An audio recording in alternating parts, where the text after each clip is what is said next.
नमस्कार दोस्तों, मैं सतेंद्र चौधरी आप सभी का एक बार फिर बहुत बहुत स्वागत करता हूं। दोस्तों, इस वीडियो में बेसिकली मैं आज बात करूंगा जो एग्ज़ाम है आपका assistant conservator forest and forest range officer grade 1 का। उसमें जो आपका पेपर है इन्वायरमेंट का, उसके सिलेबस के अकॉर्डिंग, ठीक है, मैं को लेक्चर बनाऊंगा। बहुत सारे स्टूडेंट्स की रिक्वेस्ट आई है कि सर प्लीज़ इस सिलेबस के अकॉर्डिंग आप कुछ वीडियो बनाइए। तो डेफिनेटली ये जो सीरीज होगी ये बिल्कुल सीक्वेंस में वैसे ही मैं बनाऊंगा कि आपके एग्ज़ाम के पॉइंट ऑफ व्यू से जो क्वेश्चन निकल के आ सकते हैं उस पर बात करेंगे, टू द पॉइंट रहेंगे। और हमेशा की तरह मेरा जो एक सुझाव रहता है वो ये रहता है कि फेथ के साथ में आप देखिए, जो भी बुक इन्वायरमेंट की आप फॉलो कर रहे हैं उसको फॉलो करते रहिए, डेफिनेटली आपको फ़ायदा होगा। ये थोड़ा मेरे बारे में। मैं Satendra Chaudhary, environmental research scientist, environmental consultant, environmental educator. अपने फील्ड में काम करते हुए मुझे लगभग 7 साल हो गए हैं। आप हमारे प्लेटफॉर्म इन्वायर अकेडमी से जुड़ सकते हैं। इसमें बेसिकली हम इन्वायरमेंट से रिलेटेड जितने भी एग्ज़ाम हैं, मेरा स्पेशलाइजेशन तो वैसे नेट JRF में है, बट हम गेट की तैयारी भी कराते हैं और इन्वायरमेंट का जितने भी कोर्सेज़ हैं उन पे हम तैयारी कराते हैं। मैं लगभग सभी प्लेटफॉर्म पे हूँ, जितने भी सोशल मीडिया हैं, आप हमसे यहाँ पे जुड़ सकते हैं। तो पहला लेक्चर यूनिट फर्स्ट से मैंने लिया है और ये आपके सिलेबस है यूनिट फर्स्ट का। इसमें पहला जो टॉपिक है, definition, scope and importance of ecology and environmental science. तो ये हम इस वीडियो में कवर करेंगे। बिल्कुल बेसिक सी बात करेंगे, बिल्कुल टू द पॉइंट, जो आपके एग्ज़ाम के लिए काफ़ी इम्पोर्टेंट है रहेंगी। तो ध्यान से सुन के समझने की कोशिश करना। अगर हम इन्वायरमेंट की बात करें तो ये जो टर्म है ये एक फ्रेंच वर्ड से आया है, इन्वायरमेंट, जिसका मीनिंग होता है सराउंडिंग। अगर कोई मुझसे पूछे कि भाई इन्वायरमेंट की एक सबसे आसान सी डेफिनेशन बता दो, तो मैं कहूँगा सराउंडिंग्स ऑफ एन ऑब्जेक्ट। एक ऑब्जेक्ट के सराउंडिंग्स की जो चीज़ है वो क्या है, उसका इन्वायरमेंट है। ये तो बिल्कुल एक सिंपल सी डेफिनेशन हुई कि भाई इन्वायरमेंट क्या है, सराउंडिंग ऑफ एन ऑब्जेक्ट। एक ऑब्जेक्ट के चारों तरफ जो चीज़ है वही उसका इन्वायरमेंट है। अगर इसको थोड़ा सा बुक की लैंग्वेज में मैं कहूँ तो जितनी भी कंडीशन एक ऑर्गेनिज्म के, या ये कहिए ग्रुप ऑफ ऑर्गेनिज्म के चारों तरफ हैं जो कि उसकी ग्रोथ को प्रभावित करती हैं, वही उसका इन्वायरमेंट है। ठीक है, ये बिल्कुल बुकिश डेफिनेशन मैंने यहाँ पे लिखी हुई है, बट समझने के लिए सिंपली आप समझ सकते हो। पहली definition surrounding of an object, दूसरी डेफिनेशन कि भाई किसी भी ऑर्गेनिज्म की ग्रोथ को इफेक्ट करने वाले जितने फैक्टर हैं उसके चारों तरफ, वही उसका एनवायरनमेंट है। इसके अलावा एक और डेफिनेशन हम ले सकते हैं जो थोड़ी और ब्रॉड है। इसने सारे के सारे जितने भी आपके फैक्टर हैं उनको इंक्लूड किया है। सोशल हो गया, इकोनॉमिक हो गया, बायोलॉजिकल, फिजिकल, केमिकल, ठीक, जो कि एक किसी भी इंसान की या ह्यूमन की सराउंडिंग्स बनाता है। ठीक है, वो क्या है, इन्वायरमेंट है। ह्यूमन को हमने क्या कहा कि भाई ये हमारे जो पूरे इन्वायरमेंट कहिए या वातावरण कहिए, उसका क्रिएटर भी है और मॉड्यूलेटर भी है। ये से चेंज भी करता है, प्रभावित भी करता है और उसे बनाता भी है। ठीक है, तो 3 डेफिनेशन मैंने यहाँ पे आपको बताई। इस यहाँ से ये जो आपका पहली लाइन है कि ये जो इन्वायरमेंट टर्म है ये कहाँ से निकल के आई, इस पे क्वेश्चन आया था आपका पंजाब पोल्यूशन कंट्रोल बोर्ड में एग्ज़ाम हुआ था एक साइंटिफिक ऑफिसर का, उस एग्ज़ाम में फ्रेंच वर्ड। इसके बाद में डेफिनेशन, जो थर्ड डेफिनेशन है, ठीक है, ये बहुत सारे एंट्रेंस एग्ज़ाम में इस टाइप का क्वेश्चन आपको घुमा फिरा के जो है वो मिला है। अब बात करते हैं इकोलॉजी की। तो इकोलॉजी जो बेसिकली टर्म है ये भी दो वर्ड से मिलके बना है, इकोस एंड लोगस। इकोस का मतलब है घर और लोगस का मतलब है स्टडी। तो फिर से अगर बुक की डेफिनेशन को मैं देखूं तो ये क्या आएगा आपका, अ study of the home of nature. तो बेसिकली अगर इकोलॉजी को कोई डिफाइन करने को आपसे कहे तो इसमें बेसिकली हम क्या पढ़ते हैं, रिलेशनशिप ऑफ लिविंग ऑर्गेनिज्म, कि जो लिविंग ऑर्गेनिज्म हैं वो उनके बीच में क्या रिलेशनशिप है और वो एक दूसरे को और अपने इन्वायरमेंट को कैसे प्रभावित करते हैं, इसी की स्टडी को हम इकोलॉजी कहते हैं। यहाँ तक छोटी छोटी से पॉइंट्स हैं, छोटी छोटी सी आपकी डेफिनेशन है, किसी को कोई प्रॉब्लम नहीं होनी चाहिए मेरे अकॉर्डिंग। अब बात करते हैं इन्वायरमेंटल साइंस की। हमने इन्वायरमेंट की बात की, इकोलॉजी की बात की, इन्वायरमेंट साइंस की अब बात करेंगे। तो इन्वायरमेंट जो हमारा है, जिसकी मैंने सबसे सिंपल डेफिनेशन दी है, सराउंडिंग ऑफ एन ऑब्जेक्ट, उसके अध्ययन को अगर हम उसकी स्टडी करें तो साइंस को जिसमें हम इन्वायरमेंट की स्टडी करेंगे उसको हम क्या कहेंगे, उसे हम इन्वायरमेंटल साइंस कहेंगे। इन्वायरमेंटल साइंस में हम बेसिकली क्या देखेंगे, हर वो फिनोमिना जो कि आपके सराउंडिंग्स को प्रभावित करता है किसी भी तरीके से। इसकी डिफरेंट डिफरेंट चीज़ें हैं, डिफरेंट डिफरेंट आपके प्रोस्पेक्टिव हैं, उन सभी के अध्ययन को हम क्या कहेंगे, इन्वायरमेंटल साइंस कहेंगे। तो पहले हमने बात इन्वायरमेंट की, फिर हमने इकोलॉजी की, उसके बाद में इन्वायरमेंटल साइंस की। बहुत ही सिंपल सी डेफिनेशन है, ज़्यादा इन पे हमें ऐसे दिमाग पे जोर लगाने की ज़रूरत नहीं है। अगर एक दो बार हम इनको अपने मन में इमेजिन करेंगे, भाई इन्वायरमेंट क्या है, इकोलॉजी क्या है, इन्वायरमेंटल साइंस क्या है, तो ये सब चीज़ें कोरिलेट हैं एक दूसरे से। Environment surrounding of an object, और वो सराउंडिंग्स क्या हैं, उनके अध्ययन के विज्ञान को हमने क्या कहा, इन्वायरमेंटल साइंस का। बहुत सारे फैक्टर हैं, ठीक है, जैसे कि उसकी जो ब्रॉड डेफिनेशन मैंने बताई थी, इकोनॉमिक हो गया, सोशल हो गया, फिजिकल हो गया, बायोलॉजिकल हो गया, केमिकल हो गया, ठीक है। तो इसका मतलब ये हुआ कि नंबर ऑफ द फैक्टर्स हैं जो कि आपका इन्वायरमेंट बना रहे हैं। तो जितने ज़्यादा फैक्टर होंगे उतनी ही ज़्यादा साइंस इन्वॉल्व होगी, उतनी ही ज़्यादा साइंस की ब्रांचेस इन्वॉल्व होंगी। तो इन्वायरमेंटल साइंस बेसिकली कोई एक पर्टिकुलर डिसिप्लिन नहीं है, ये बहुत सारे विज्ञान का, साइंस का सम है। इसमें बहुत सारे विज्ञान की ब्रांचेस जो हैं उनका इन्वॉल्वमेंट है, ठीक है। नेक्स्ट बात करते हैं स्कोप ऑफ इन्वायरमेंटल साइंस। तो अगर इकोलॉजी की बात हम करें तो इकोलॉजी में हम क्या पढ़ते हैं कि लिविंग ऑर्गेनिज्म जो है वो एक दूसरे को कैसे प्रभावित करते हैं और अपने सराउंडिंग्स को यानी कि इन्वायरमेंट को कैसे प्रभावित करते हैं।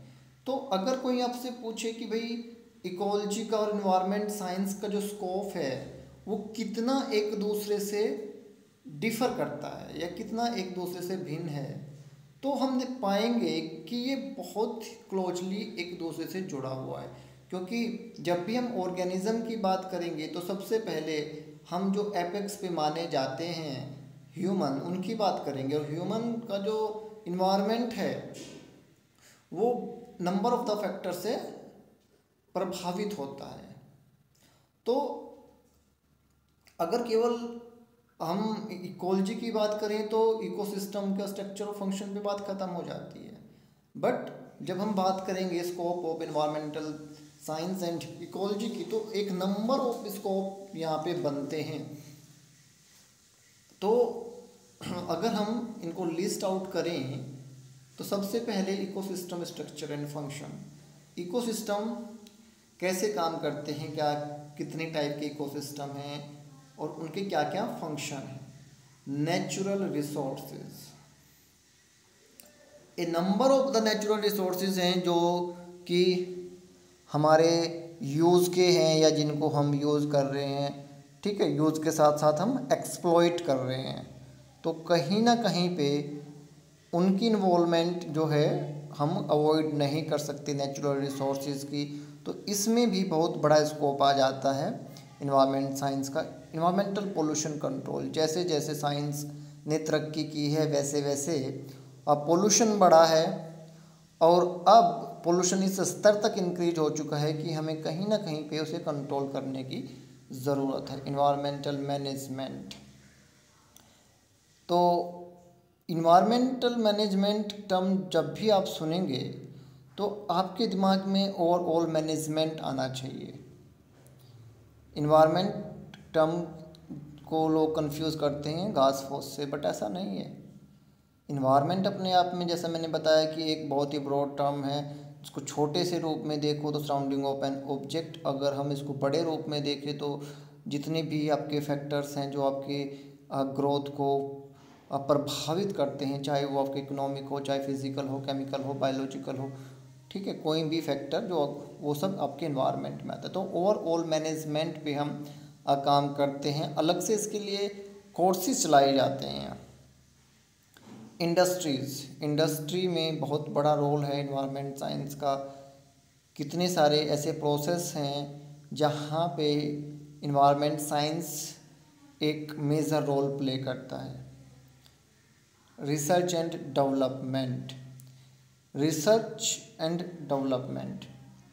डेवलपमेंट के लिए रिसर्च बहुत ज़रूरी है। सबसे छोटा एग्जांपल फ़ोन का ले लीजिए। पहले फ़ोन इतने बड़े होते थे, आज आपकी जेब में हैं। इसमें क्या हुआ, आपका रिसर्च हुई और रिसर्च करके डेवलपमेंट होती चली गई। बट कहीं ना कहीं पे आपका जो इन्वायरमेंट का सेक्टर है वो प्रभावित होता है आपकी रिसर्च एंड डेवलपमेंट से। कितनी बड़ी इंडस्ट्रीज़ चल रही हैं, कितने केमिकल यूज़ हम करते हैं। तो इन्वायरमेंट साइंस का एक मेजर रोल हमेशा रहा है और रहेगा रिसर्च एंड डेवलपमेंट के सेक्टर में। सोशल डेवलपमेंट, आपका सोशल इन्वायरमेंट कैसा है यही तय करता है आप कैसे इंसान हैं, ठीक है। कई बार हमने सुना होगा कि भाई, हम देखते भी हैं कि भाई कहाँ से निकल के आ गया है ये टर्म, ठीक है। वो क्या है, आपका सोशल इन्वायरमेंट। इन्वायरमेंटलिज्म एक बहुत बड़ा फील्ड बनता जा रहा है। इसके लिए बड़े बड़े इन्वायरमेंटलिस्ट के नाम आपने सुने होंगे। अभी मोस्ट पॉपुलर सुनीता नारायण हो गया, आपका कुलदीप सिंह हो गए, ठीक है, राजेंद्र सिंह हो गए, ठीक, डॉक्टर राजेंद्र पाचौरी थे, उनकी तो डेथ होगी। तो ये क्या है, एक लंबे चौड़े नाम हैं इन्वायरमेंट के फील्ड में और इन्होंने बहुत नाम कमाया है। बहुत सारे लोगों ने बहुत पैसा भी कमाया है इन्वायरमेंट के फील्ड में। इन्वायरमेंटल जर्नलिज्म, ये भी अलग से अब आपने न्यूज़पेपर में देखोगे, ब्लॉग्स आने शुरू हो गए हैं, कॉलम आने शुरू हो गए हैं। बहुत बड़ा एक अखबार का न्यूज़ का हिस्सा बनते जा रहे हैं इन्वायरमेंट। इसमें भी बहुत बड़ा स्कोप है। ग्रीन एडवोकेसी, कुलदीप सिंह जो हमारे ग्रीन जज के नाम से जाने जाते हैं, MC मेहता ग्रीन एडवोकेट के नाम से जाने जाते हैं।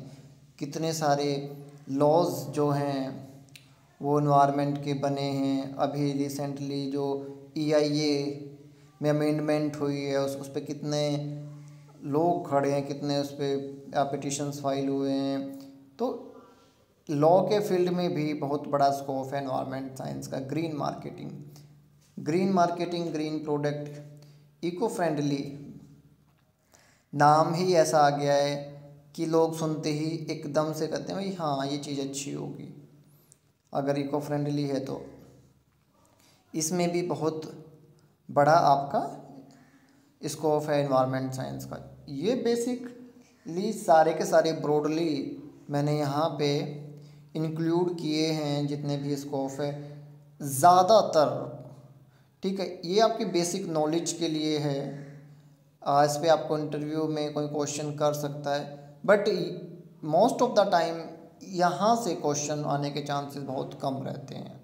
ठीक है, गलती से एक दो क्वेश्चन कोई पूछ ले वो अलग चीज़ है, बट जितने भी कॉम्पिटिटिव एग्ज़ाम के पैटर्न मैंने देखे हैं वहाँ पे scope of environmental science and ecology या इस सेक्टर से बहुत ही रेयर कोई क्वेश्चन आता है। फिर भी मैंने इसको ब्रॉडली यहाँ पे इनको कैटेगराइज करके आपको बताया है और आप आसानी से इनको याद कर सकते हो। नेक्स्ट चीज़ आ जाती है importance of environmental science. Definitely अगर आपको किसी भी चीज़ का ज्ञान है तो वो आपके लिए बेनिफिशियल होता है। तो इन्वायरमेंट साइंस की भी अगर आपको नॉलेज है, किसी को भी नॉलेज है, तो वो कहीं ना कहीं पे हमारे लिए, हमारी सराउंडिंग्स के लिए बेनिफिशियल होगा। यहाँ पे भी मैंने सिंपली वही किया है कि जो बेस्ट बुक में दिए हुए पॉइंट्स हैं इम्पोर्टेंस ऑफ इन्वायरमेंट के हुए मैंने यहाँ पे लिखे हैं। जैसे कि पहला पॉइंट है कि study of structure and function of environment is sessional of sustainable development. तो सस्टेनेबल डेवलपमेंट अपने आप में एक बहुत बड़ी टर्म है। बाद में आपके यूनिट में इसमें सिलेबस में दिया हुआ है, लॉ एंड लेजिस्लेशन लास्ट में जो है उस पर डिटेल में हम बात करेंगे। बहुत क्वेश्चन सस्टेनेबल डेवलपमेंट पे बनते हैं। ठीक है, इसके अलावा कोई भी प्रॉब्लम आ जाती है तो आपके इन्वायरमेंट से रिलेटेड, तो उसके लिए आपको साइंटिफिक नॉलेज होना बहुत ज़रूरी है, जिससे कि आप जितने भी आपके इश्यूज़ हैं, चाहे वो पोल्यूशन से रिलेटेड मान लो या इन्वायरमेंट से रिलेटेड, उनको हम कैसे ठीक कर सकते हैं, उसके लिए आपको नॉलेज होना बहुत ज़रूरी है। जब तक आपको इन्वायरमेंटल साइंस की नॉलेज नहीं होगी, प्रिंसिपल नहीं पता होंगे, तब तक आप साइंटिफिक तरीके से अपनी प्रॉब्लम को सोल्व नहीं कर पाओगे जो आपके इन्वायरमेंट से रिलेटेड है। इसके अलावा आपके जो इकोलॉजिकल बैलेंस आप कहिए या ये कहिए कि बहुत सारे ऐसे फैक्टर्स आजकल हो रहे हैं जो कि इन्वायरमेंट को हार्म कर रहे हैं, जिनको हम एंथ्रोपोजेनिक फैक्टर बोलते हैं। ठीक, या इनको आप कहिए मैन मेड फैक्टर। ये टर्म्स बहुत ही इम्पोर्टेंट होती हैं, एंथ्रोपोजेनिक फैक्टर। इस टाइप के जो टर्म्स हैं यही सारा क्वेश्चन क्रिएट करते हैं और यही सारा खेल बिगाड़ देते हैं। ठीक, अब एंथ्रोपोजेनिक फैक्टर यानी कि मैन मेड फैक्टर, या ये कहिए कि जो इंसानों ने निर्मित किए हैं। बहुत बार क्वेश्चन आता है कि भाई अब कौन कौन से फैक्टर ऐसे हैं जो कि बायोडाइवर्सिटी को लॉस कर रहे हैं, तो उसमें वो फॉरेस्ट फायर लिख देंगे, फ्लड्स लिख देंगे, एंथ्रोपोजेनिक फैक्टर लिख देंगे। तो हमें अगर टर्म नहीं पता होगी तो हम कंफ्यूज हो जाएंगे, अपना क्वेश्चन हम गलत कर देंगे।